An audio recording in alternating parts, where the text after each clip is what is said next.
Today we're setting forth on a very ambitious 100-mile urban recon, moving from this current position to a dairy farm 50 miles west of here and then round-tripping it back. Our mode of transport is the Engwe M20 Ebike, and as you may have guessed, it has an advertised range of about 100 miles. So we're gonna test that claim and maybe find out what happens when an e-bike doesn't e-bike anymore. We're also gonna find out what lies between here, that dairy farm, and the way back, because I have literally no idea, and we're obviously going to have a lot of fun in the process. Okay, so as you can see, things have gotten a little bit colder since I did that intro, and honestly, I look at that now and I see, like, damn, look at how optimistic I was. I actually thought I was going to do that entire recon in one day, 100-mile round trip, and boy, was I wrong. So let's get into it, and I'll show you exactly what happened. Getting started was easy. It was a beautiful day for a ride, and traffic was light. I crossed the intercoastal, no problem, and just kept on cruising for about 5 miles. And then I found myself, I don't know, maybe about 12 o'clock, started getting caught up in lunch traffic and helicopters are coming. I live very close to a large Navy base. I live in Jacksonville, so you can kind of put two and two together there. But that being said, the black helicopters are not coming for me today. I've been good, I swear to God. So yeah, things were going good until I kind of got caught up in the thick of traffic. I felt really exposed, and now I see why I see these stickers on cars that say, watch out for bikers, right? Yeah, I felt like nobody was watching out for me, and I felt like I was going to get squished at any minute. And so with that being said, I had to kind of just stay on the throttle the entire time, going between 20 to 40 miles an hour, just riding. I didn't stop. Like, I rode for about 2 hours straight, got about 25 miles into the ride, and then decided to take a break. I checked my gear and discovered I had a slight technical issue. So yeah, let's see what happened here. Okay, so I ran into a slight technical issue. It turns out that the generic GoPro batteries that I thought were a good deal are actually a terrible deal, and a full charge only lasted 30 minutes, which kind of screwed up my filming. So I had to go home, get myself some new batteries, reset, and come back out to where I left off. So this is day 2. We are 28 miles away from the checkpoint. We got to get through downtown Jacksonville. I have no idea what that looks like. There's a Jags game today, so I'm hoping it's not too crazy, but the big push is to get through downtown Jacksonville, get across the big bridges, the big one that crosses the St. John's, and then once we get through downtown Jacksonville, it'll be smooth sailing. We'll be on the rail trail, and then it's literally just a straight shot to that dairy farm. Easy, not a big deal. Get there, maybe take a break. I don't know, maybe do some exploring along the way. I have no idea. I'm just staying open to whatever happens, and it's just gonna be a lot of fun. But with that being said, it's already 10 o'clock. We better get on the road. Let's roll.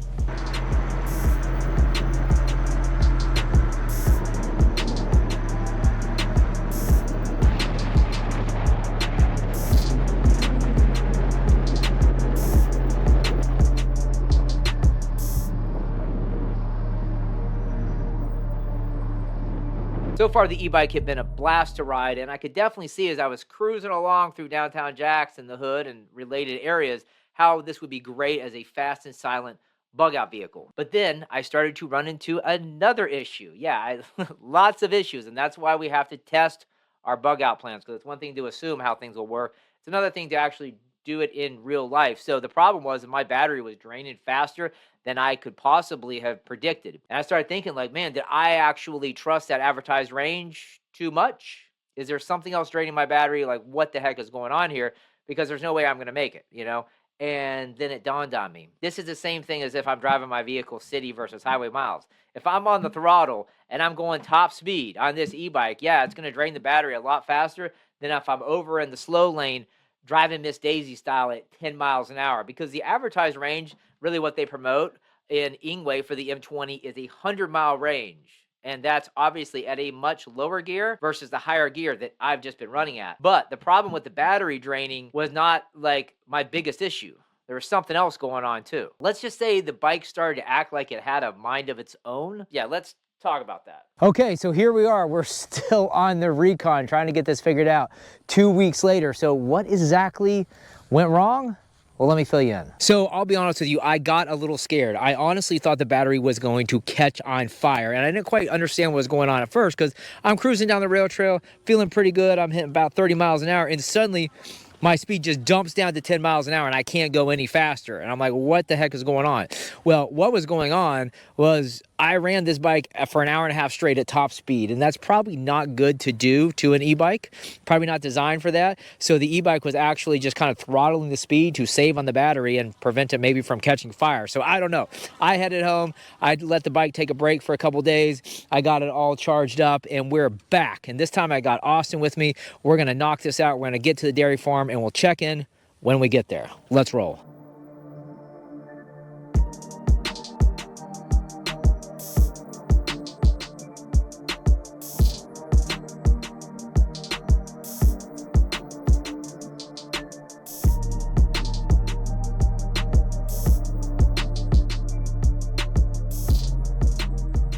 Okay, so the dairy farm is about 5 miles away, but based on what I'm seeing now, there's absolutely no way we can even get close to the place. I don't even know why anybody would have this level of security for a dairy farm.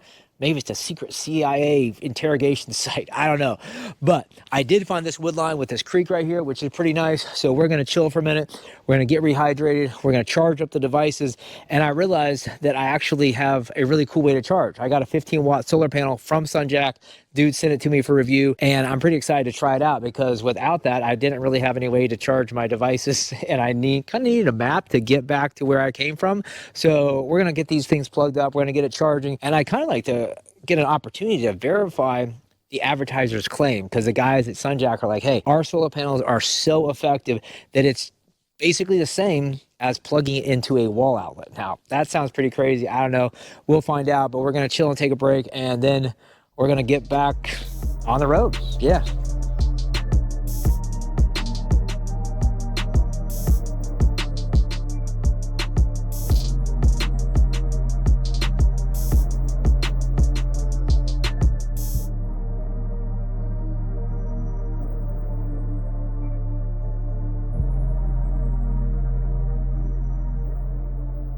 Okay, so we're rehydrated. We got the devices charged. We're looking good. The solar panel actually turns out to be pretty gosh darn effective.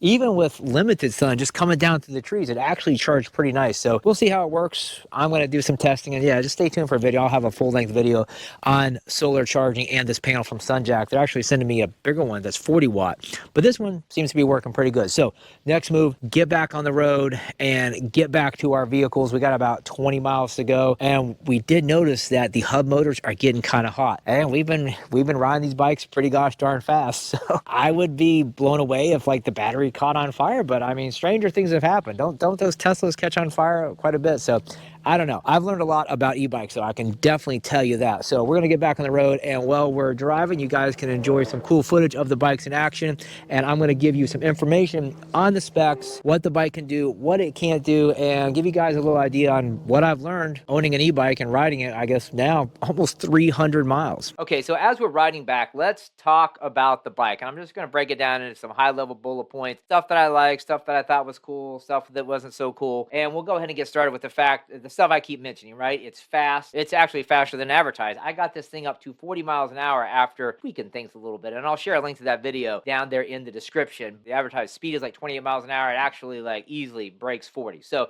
there's that. Now, it's also silent, and that's an obvious advantage when you want to be stealthy in a survival situation or a tactical situation or whatever, right? Now, there is a downside to this bike. It's basically a small moped, so I don't know what I was expecting, but the damn thing weighs like 100 pounds. So you can imagine if you have to push that over obstacles or things of that nature. Yeah, it's just kind of freaking gosh darn heavy. A lot of it also is due to having the extra battery. Let's talk about the extra battery, because having two is better than one. So you get this layer of redundancy with the Engwe M20. And what I like to do is I like to turn one battery off, run a primary battery and run that down to almost like 20% power, then flip over to my other battery and turn off that one. So I kind of switch back and forth with them. And I like that a lot better versus running two batteries at the same time for obvious reasons. Another detail that's cool about the Engwe M20 is that even though it weighs 100 pounds, it is fast off the start. When you mash on that throttle, that thing gets up and goes, which is great when you're trying to merge in traffic or maybe like run from zombies or something. I don't know, right? So that's another detail that I like about it. Then there's also this big seat right here, and you can fit another person on this bike. I mean, it's a little cramped, but you can make it happen. Now, a downside to the Engwe M20 is the maintenance for the brakes. Like if you don't maintain these brakes, these hydraulic disc brakes, and keep them clean, and also be prepared to bleed those brake lines if necessary, if things get screwed up, and just overall maintenance, it's a little bit. It's a lot more than your regular bike. And if you don't maintain it and keep it clean, guess what? You hit those brakes and you're going to be squealing like a stuck pig, which kind of negates the whole purpose of being stealthy. Now, here's something I like, and that is this USB port in the battery. Makes it really easy to charge your phone,